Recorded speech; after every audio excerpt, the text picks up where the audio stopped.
जाने कहाँ गए वो दिन। अंग्रेजों का भी एक जमाना था जब लोग कपड़ों को अपनी शान समझते थे। अंग्रेजों के जमाने में टाई और सूट पहने बगैर घर से निकलने की भी नहीं सोच पाते थे लोग। और आज के जमाने में टी शर्ट, शॉर्ट्स, जीन्स। और आज भी एक ऐसी जगह है जहां टाई पहने बगैर आप नहीं जा सकते। और एक वक्त आएगा जब सबको टाई पहनना पड़ेगा।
लगता है आज हम पर किस्मत मेहरबान है। बैंक के बाहर ज्यादा भीड़ नजर नहीं आ रही है। अंदर भी कस्टमर कम हो गए। तुम दोनों तैयार हो? हाँ बस। काम बड़ी बुद्धि से होना चाहिए।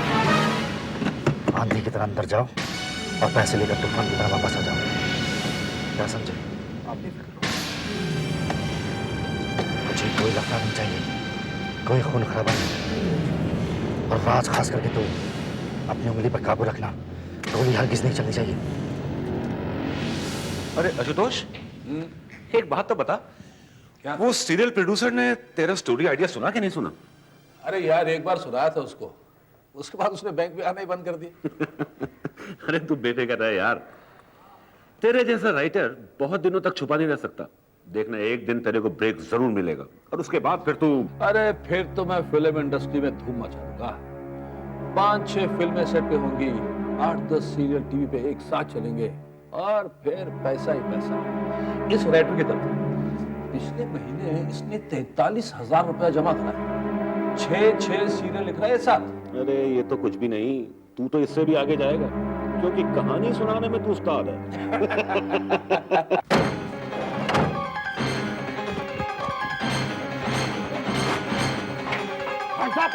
हाथ अपने अपने ऊपर करो। खड़े हो जाओ सब कोई, खड़े हो जाओ, खड़े हो जाओ। पीछे पीछे पीछे हाथ ऊपर करो, हाथ ऊपर कर, हाथ ऊपर कर, हाथ ऊपर कर, भारी से हाथ ऊपर कर, हाथ ऊपर कर, भारी से जल्दी, हाथ ऊपर कर,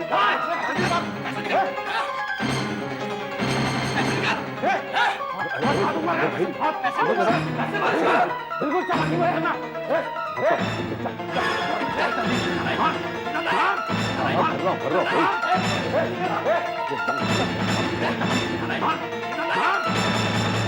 कितनी देर लगा दी ये बैंक लूटने गए, नोट छापने। भर रहा हूं भाई। जल्दी बोल, जल्दी बोल, जल्दी बोल, जल्दी बोल, होशियारी नहीं दिखा रहा कोई। जल्दी जल्दी बोल, जल्दी बोल, जल्दी बोल, जल्दी जल्दी जल्दी जल्दी। तूने साला जल्दी तूने गोली क्यों चलाई? अरे वो आने वाला था। चल गोली में जितना मार भर के लेके भाग चलते हैं। जल्दी जल्दी मारते जल्दी जल्दी। वो भी ला, वो भी ला। चल चल भाग, रोक खड़े खड़े भाग। हाँ तू इधर जल्दी आओ, गोली मार दूंगा, जल्दी आओ, जल्दी कर। नहीं कोई भी पीछे आने की कोशिश मत करना।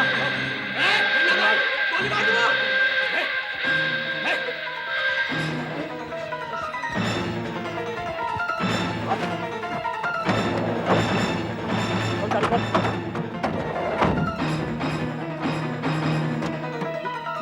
क्या हो गया था? मैंने गोली की आवाज सुनी, इसे क्यों लेकर आए? चुप! पुलिस प्लीज में आई तो हम जान बचाने के लिए इसे सामने कर देंगे।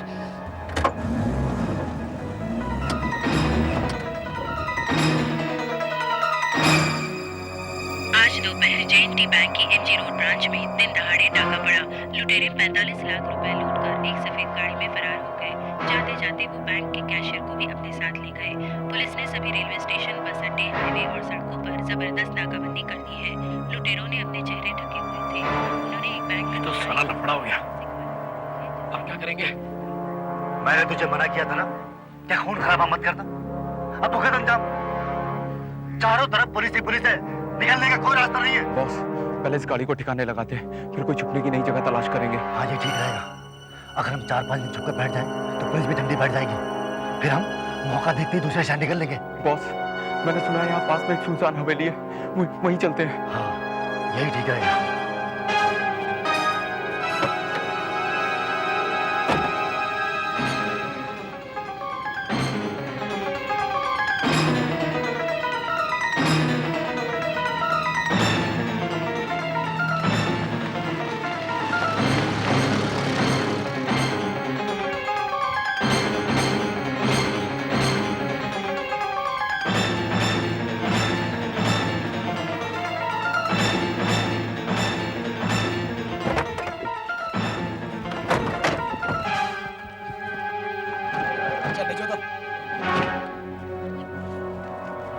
एकदम ठीक लगती है।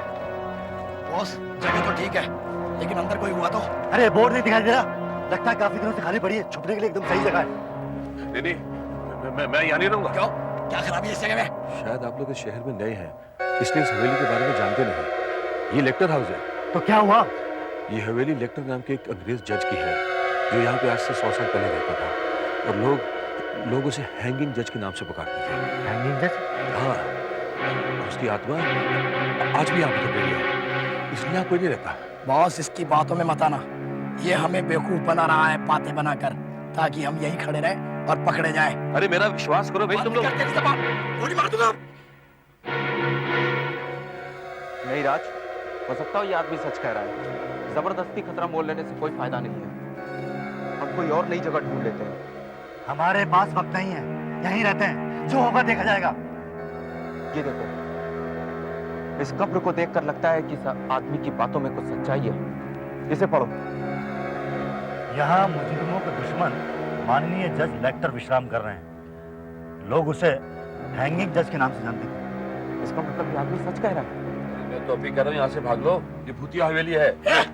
चलो मान लेते हैं जज यहीं पर रहता था, लेकिन ये भूत वाली कहानी सब बकवास है। ये हमें डराने की कोशिश कर रहा है। अच्छा जो भी हो, लेकिन ये जज लेक्टर था कौन और उसे हैंगिंग जज क्यों बोलते थे लोग? मैं बताता हूँ। आज से 100 साल पहले की बात है। जज लेक्टर अंग्रेजों के जमाने का सबसे बेरहम और कड़क जज माना जाता था। रहम कीजिए लेक्टर साहब, रहम कीजिए। चाहे तो सारी जिंदगी मुझे जेल की खाली कुर्सी में चढ़ा दीजिए, लेकिन मुझे फांसी मत दीजिए साहब। मुझे माफ कर दीजिए, रहम करिए साहब, मुझमें रहम। तुम्हारा जुर्म काबिले रहम नहीं है। अगर फांसी से बढ़कर कोई सजा होता तो वो हम तुमको सुनाता।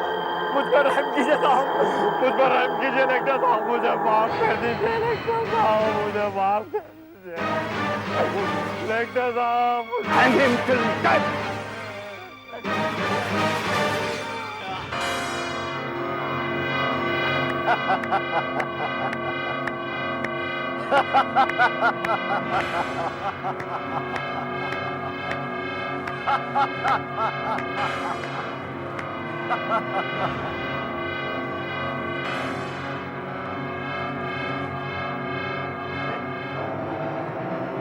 तुम सब उदास क्यों हैं?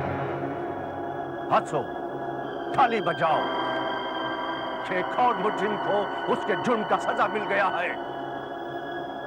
आज का हमारा यह आखिरी फैसला मुजरिमों का एक चेतावनी है कि जज लेक्टर का इलाके में कानून तोड़ना कोई मजाक नहीं है। जो इसका हिम्मत करेगा उसको मौत का सजा दिया जाएगा।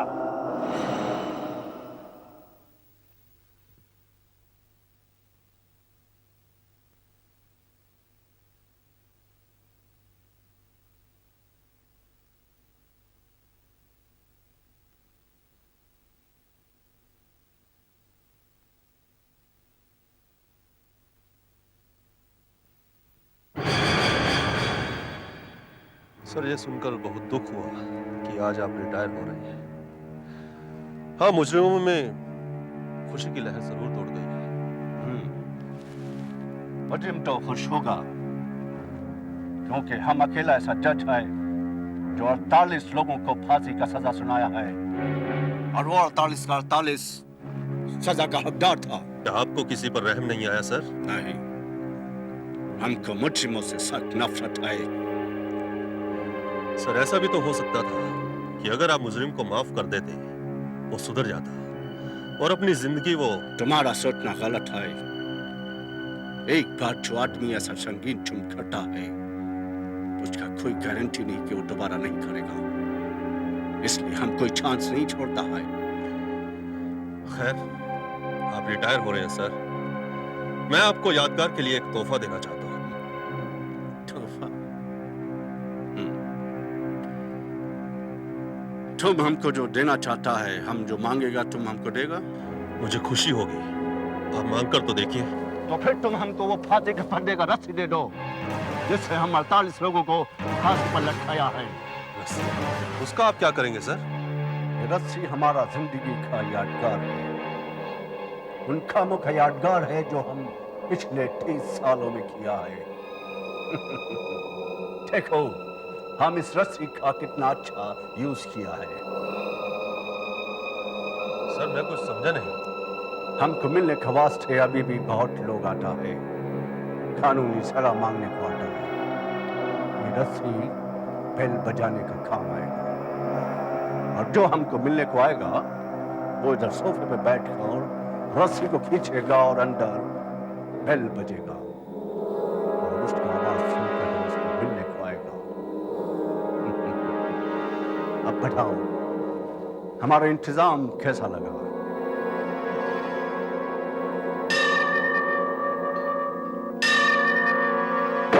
चल चल। और घंटा बजता रहा। हाँ, घंटा बजता रहा। बकवास कर रहा है, ये बकवास कर रहा है। मेरे ख्याल से वो जज पागल था। नहीं, वो पागल नहीं था। वो अपने असूलों का पाबंद और इरादों का पक्का था। इसकी बातों में बता रहा, ये सब फेंका फाक कर रहा है। फेंका फाक है जरूर, पर है मजेदार।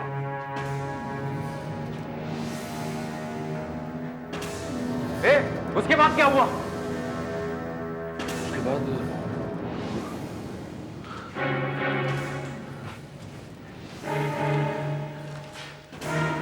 उसके बाद वो उसको 2 साल के बाद हार्ट अटैक हुआ और वो मर गया, और उसे यहीं दफना दिया।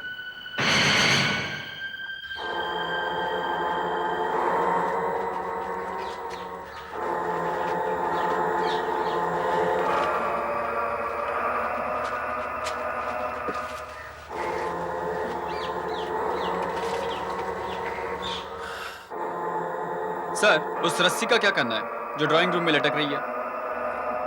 उस रस्सी और उस घंटे को वहीं लटका रहने दो। ये जज लेक्टर की यादगार है। उससे और इस 48 नंबर से वो जज्बाती तौर से जुड़े हुए थे। सर, ये 48 नंबर का चक्कर क्या है? उन्होंने अपनी जिंदगी में 48 मुजरिमों को फांसी की सजा सुनाई थी। इसलिए उनकी आखिरी इच्छा भी यही थी कि उनके मरने के बाद उनकी कब्र के ऊपर 48 नंबर लिखा जाए। हंसो मत। मेरी कहानी अभी खत्म नहीं हुई। जज लेक्टर के मरने के बाद ये हवेली बरसों खाली पड़ी रही। फिर 12 साल पहले एक बिजनेसमैन ने इसको किराए पर लिया। वो बड़ा खुश था कि उसे इतनी बड़ी हवेली इतने कम किराए पे मिल गई है, लेकिन उसे इस हवेली के इतिहास के बारे में मालूम नहीं था। उसका नाम था मोहन 12 बज चुके हैं, अब सो भी जाओ। हाँ, थोड़ा सा हिसाब बाकी है। गवार कहीं का 40,000 में मुझे इतनी बड़ी जमीन बेच दी।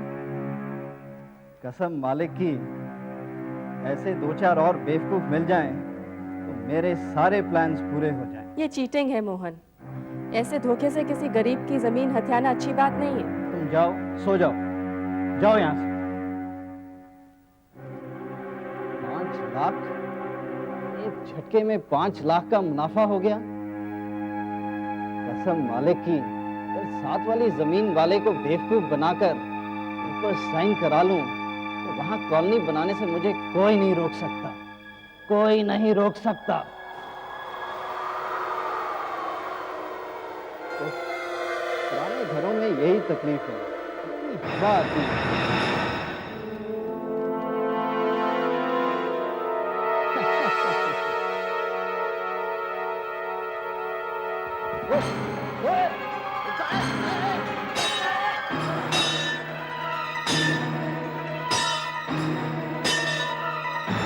क्या हो रहा है मोहन?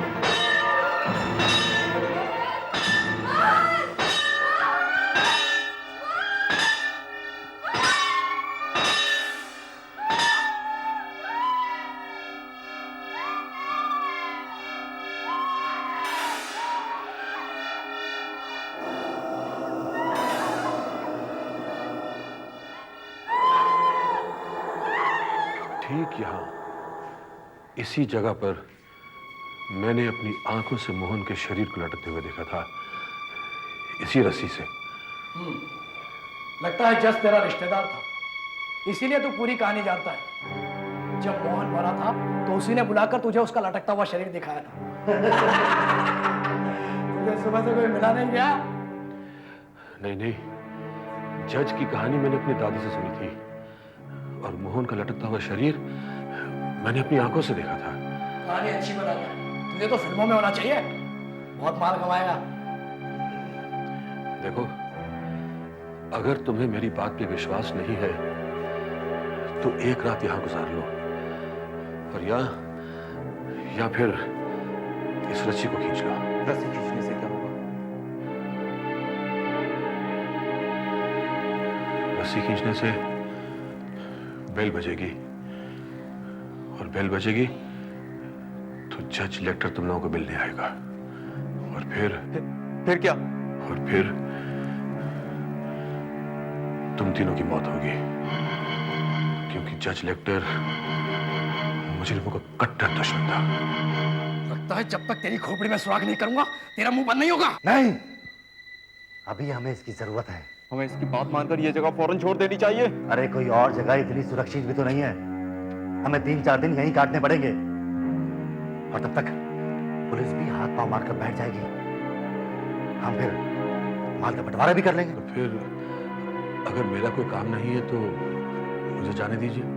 हाँ, तुझे जाने देंगे, लेकिन यहां से बाहर नहीं, सीधा ऊपर। ऊपर? लेकिन मैंने ऐसा क्या किया? क्योंकि तूने हमारा चेहरा देख लिया है और हमारे बारे में कुछ ज्यादा ही जान गया है। हाँ, और जाते जाते तुझे इस फांसी के फंदे पर जरूर लटका कर जाएंगे। और फिर उस कब्र का नंबर 48 से बदलकर 49 हो जाएगा।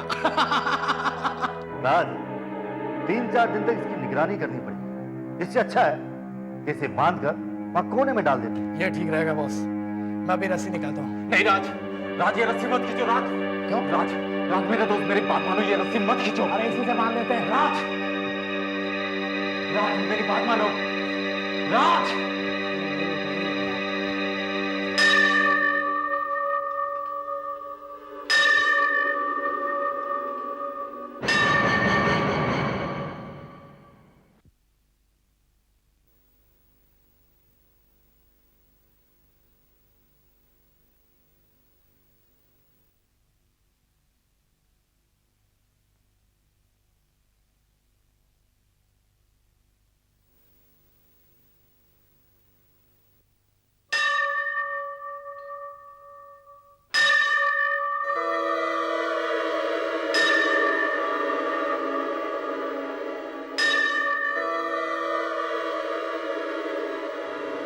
और ये निकलेगी भी नहीं। इस रस्सी को खींचकर तुमने अपनी मौत को दावत दी है। आज रात जज लेक्टर तुमसे मिलने जरूर आएगा, जरूर आएगा। जी, एक तो ऐसी परेशानियां कम है क्या कि एक और भूत सर पर सवार कर ले? तू भी यार इसकी बातों में आ गया। टेंशन छोड़ बॉस, ये रस्सी नहीं निकल रही है, आप कहें तो दूसरी लेकर आऊं। अबे छोड़ ना, इसे सामने वाले कमरे में बंद कर दे। उस कमरे में नहीं, उस कमरे में नहीं। तो उस कमरे की भी कोई कहानी है क्या? वो क्या है, वो जज का कमरा है। प्लीज मुझे उस कमरे बंद मत करो प्लीज। अच्छा, ये तो बहुत अच्छा हुआ। अब तो तुझे रात वहीं गुजारनी पड़ेगी। देखो, मैं तुम्हारे हाथ जोड़ता हूँ, मैं तुम्हारे पांव पड़ता हूँ, मुझे उस कमरे बंद मत करो प्लीज। क्या है कि दरअसल छोटे छोटे जुर्म मैंने भी किए हैं, ये बैंक के अकाउंटों की हेराफेरी। वो जज मुझे जान से मार देगा। प्लीज प्लीज, मैं तुम्हारे हाथ जोड़ता हूँ, मैं तुम्हारे पांव पड़ता हूँ प्लीज। अगर तू सुबह तक मर गया तो हमें तेरी कहानी पर विश्वास हो जाएगा।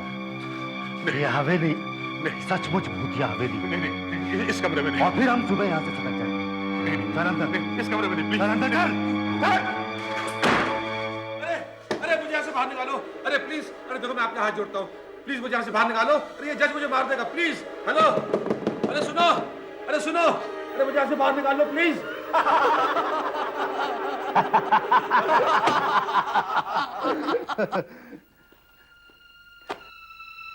यहां से निकलते ही सीधा मैं मॉरिशस जाऊंगा, वहां गाड़ी बंगला खरीदकर पूरी जिंदगी ऐश करूंगा।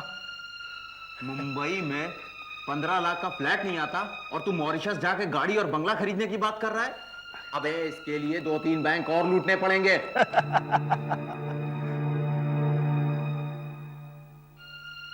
तू ठीक कह रहा है विनीत, 15 लाख में तो आजकल कुछ नहीं होता, लेकिन 45 लाख में तो बहुत कुछ हो सकता है।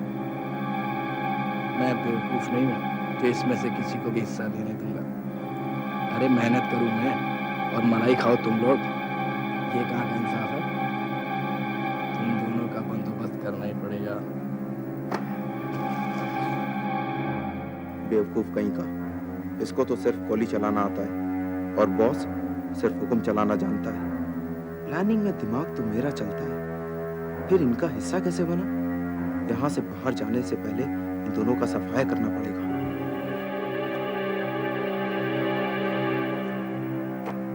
बैंक लूटने की तरकीब तो मेरी थी, फिर इन दोनों को हिस्सा देकर 30 लाख का घाटा मैं क्यों सकूं? विनीत तो डरपोक है, उसको आराम से हटा सकता हूं, लेकिन ये राज खतरनाक है, उससे निपटना पड़ेगा।